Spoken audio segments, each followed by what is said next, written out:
Hey everybody, welcome to day number 13 of the Brewers Advent Calendar. We're gonna keep today short and sweet because it's late.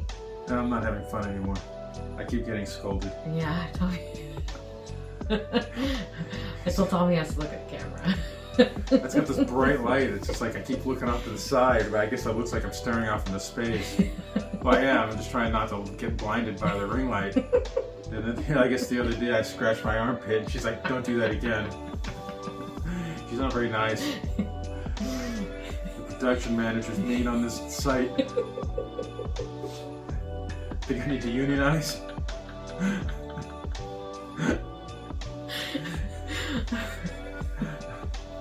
So this is gonna be a short one, huh?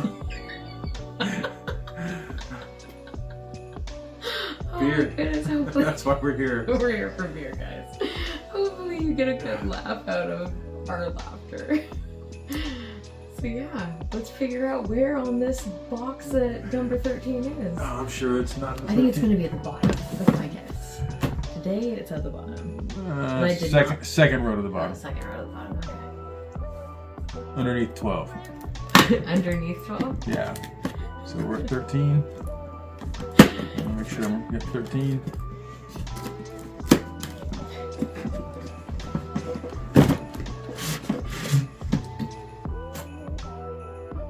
It's like a simple bottle, but it's nice looking. Did you do 13? That's a different can.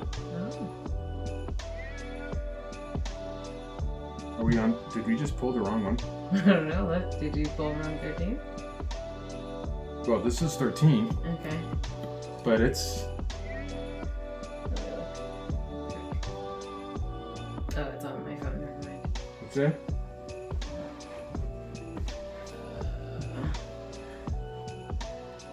Is it Wild Bra? No. That's different beer. Oh, it's different beer. Someone sent me the wrong video. Because we're here to drink beer. It doesn't matter what day 13 is, right? So all in all, we know nothing about this beer, so we're just gonna drink it. Well, I can do a little bit of research on it. It definitely looks like a wheat beer. Yeah. Because it's got grain sitting off the side, but it could just be barley. But it says Baron Weiss, so I would assume.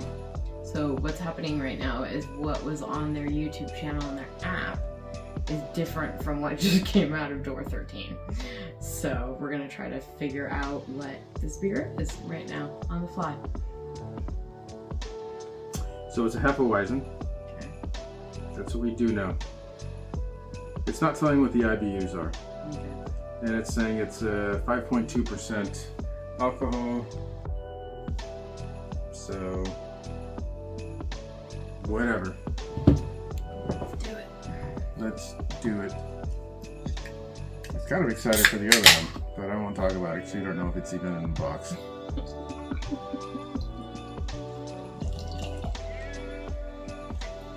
No, I didn't pour it good. Hey, baby pour for me.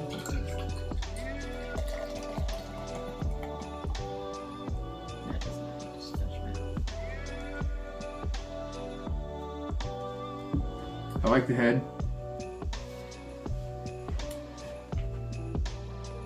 Sorry for pouring yours like crap. Yeah. It's okay. So it's definitely unfiltered. It's got some of the, I can see the yeast floating in it, brown yeast. It's not clumping like that other one. No. It looks normal. I don't know if you can see. Does yours have as much as mine? Probably not. Yeah, yours has more. Yeah, because I poured out the last of it in my glass. Yeah.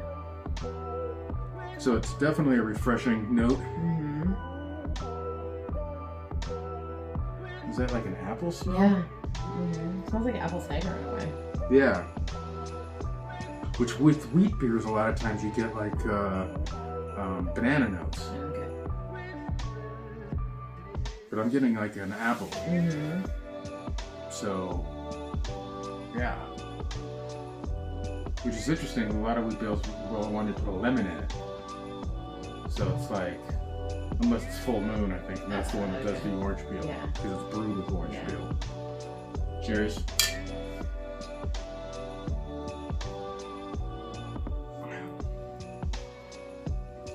Has an apple cider taste to it. It does have a weird. Mm-hmm. It feels weird going down on the tongue. As it rolls on your tongue, Mm-hmm. it's almost like a cider cider sensation. I wouldn't say apple cider though. I mean, for myself, I mean, if you got apple cider, you got apple cider. Like, to me, it tastes as if it's Martinelli's, but it's beer. Yeah, if Martinelli's was a beer, this would be what it would taste like. Yeah. Yeah, so That's what it tastes like to me. it's very smooth. Mm-hmm. It's kind of tangy on the tongue, too. There's like a... Yeah, definitely. Mm-hmm. Yeah, I'm looking at the camera. Oh my gosh. Is anyone going to send us the union information to who I can call for some support here?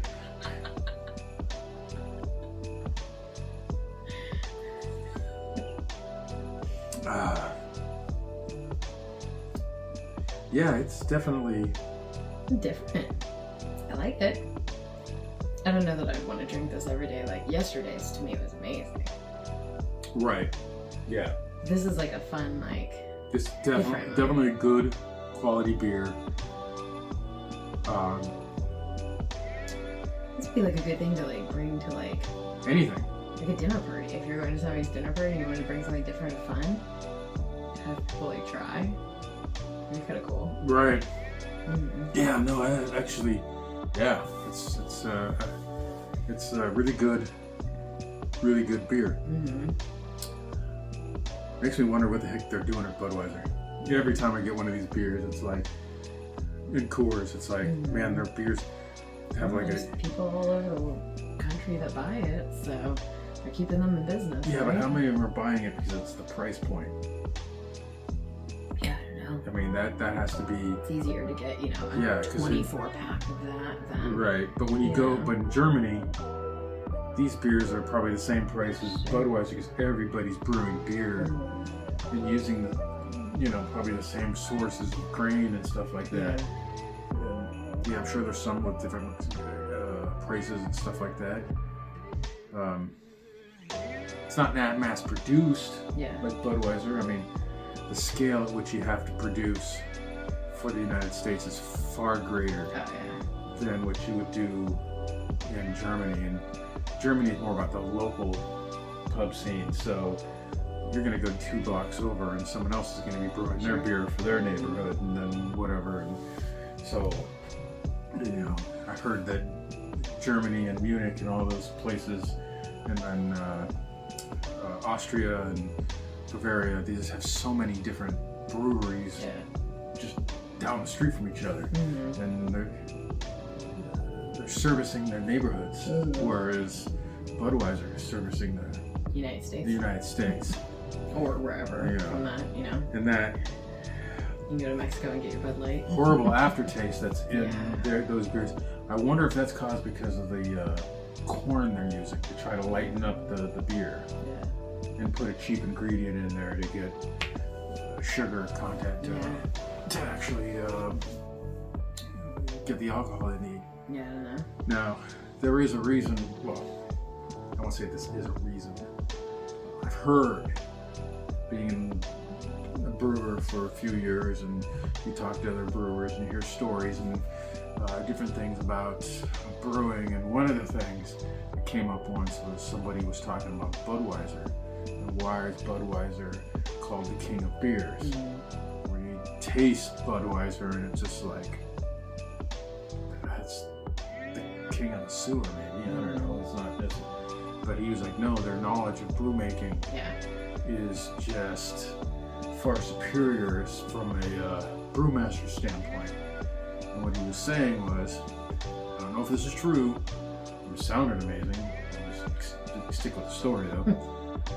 He was saying that they had 11 different recipes to produce the same beer. And the reason being is, every month they could buy the cheapest ingredients to make the beer for a national brand and keep their price point down. Because as the year goes on, everything's fluctuating with prices for grain and corn and everything they need, and rye and everything that they would be brewing with. And they figured out how to brew with different recipes to come up with the same flavor. Interesting. Okay. Now, is it true? I don't know. Is it embellished a little bit because maybe there's only 3 recipes? I don't know. Yeah. But the point of the story is that their brew making capabilities are superior as far as their understanding of making a beer. Yeah. I'm sure they could make something like this, but would it be at the price point needed to sell nationally? No, probably not. Yeah. Because trying to produce for 50 states and get that brewed at 5 different facilities.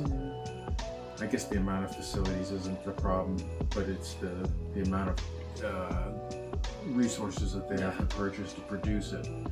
So that's where I've heard they got their name for King of Beers, is because they just can do it. And if I remember correctly, when we went to White Labs to go beer tasting, which is a little side note, White Labs is the company that would buy our yeast from, or buy their yeast, and they would supply it to the place we would get our yeast from. So we went down to their little facility, which was in an industrial park, so it was kind of interesting because it was next to other little buildings and stuff that wasn't like a brewery, but they were just manufacturing yeast to be shipped out over the country for home brewers. And that was when we were in San Diego, so it's not here. Yeah, it's not here. We went down to San Diego for it. And the cool thing was they have their own little tap room where they would make beer. It was the same beer, and they would put 3 different yeast strains in it. So you could taste the 3 different beers, which were the same beer with 3 different fermentations with 3 yeast, and you could see what the yeast would do to change the flavor of the beer. And that was an amazing little fun thing. But if you remember correctly, they were talking when we were there that they had just gotten a new brewmaster that came over from Budweiser. And it was a big deal to them because they were getting that knowledge from someone from Budweiser, which it just kind of corroborated the story of just having amazing brewery capabilities. Didn't get to talk to the guy. I would have loved to talk to the guy. Don't know if I would have remembered to ask him that question about the recipes to see if I could confirm the story or not. But Budweiser is known for their capabilities, not necessarily for their product that they're putting out. But that being said, this is a good beer. I could drink this. It's very drinkable. It has definitely, now that it's settled, it's still got an appley note in there. Well, it's interesting because since I've been doing this, a lot of travel, algorithm on Instagram and YouTube comes up with a lot of travel like London, Scotland, Ireland, Germany, Austria, and so I'm seeing a lot of people's travel experiences out there, and now I think it has me on like what I would call a moody travel kick, and it's just because like all those places look really moody being there, and it's not the like I'm gonna be on a beach, I'm gonna be on the sunshine.